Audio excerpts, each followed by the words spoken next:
Unfortunately, Israel is left with no other choice. Israel has negotiated in good faith in the attempt to reach a ceasefire deal that will bring our hostages back. Unfortunately, during the times of the negotiations, week after week, whether it's the European Union or leaders in Europe, have rewarded Hamas with different declaration that has toughened their positions, creating a great barrier and an impossible way to reach a deal. When the negotiation fell apart, we saw the images of Rom and Eviatar, knowing they don't have a lot of time left. Seeing those sights, understanding that now we have to act immediately because they're not left with a lot of time. We are left only with one option, and it is to go and liberate the Gaza Strip from Hamas entirely. And that's what the cabinet actually made its decision 2 days ago. And I hope it will reach the destination of what it actually put and voted into. We have to be very strong, and we cannot surrender, including to international pressure. Because if we stop, if we back down after we've started this operation, I'm not sure we'll be given another opportunity to eliminate Hamas and to dismantle this terrorist Nazi organization. It means that regardless of the international pressure, and we've seen it, we have a limited amount of time to finish that job and to dismantle Hamas.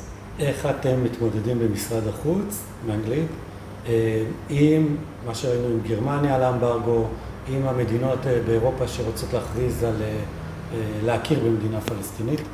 So unfortunately, our history is full of disappointment from different entities who chose to back the Arab interest instead of the Jewish interest, and to turn their back on the only Jewish state in the world. It's not the first time, but in all the wars of Israel, and if you look back, we were still able to defeat our enemy. At the end of the day, the truth is beside us. We are fighting a Nazi death cult.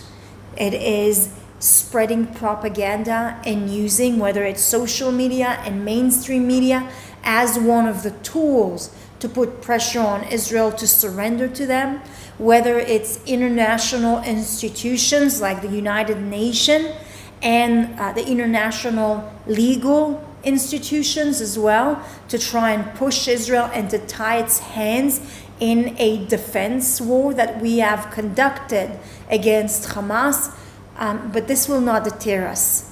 We have two objectives, and we cannot stop until we'll achieve them, to bring our hostages back home and to disarm Hamas.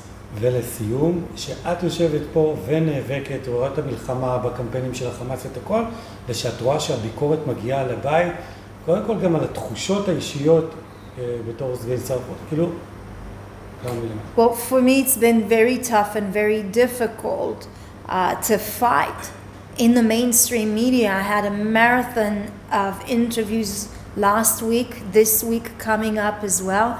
And some of the toughest positions are when Israelis are joining Hamas's propaganda and spreading those lies about whether it's what's happening in Gaza, and whether it is the lies about our soldiers.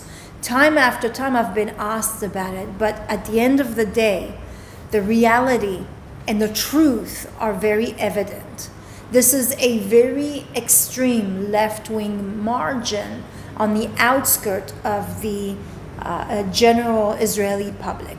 Israel is a free, liberal democracy which values freedom of speech, and as you've heard, even during a war, there's quite a lot of criticism from the left wing and the extreme left wing, including demonstration, including spreading Hamas's propaganda and blood libels about the IDF and about our operations in Gaza.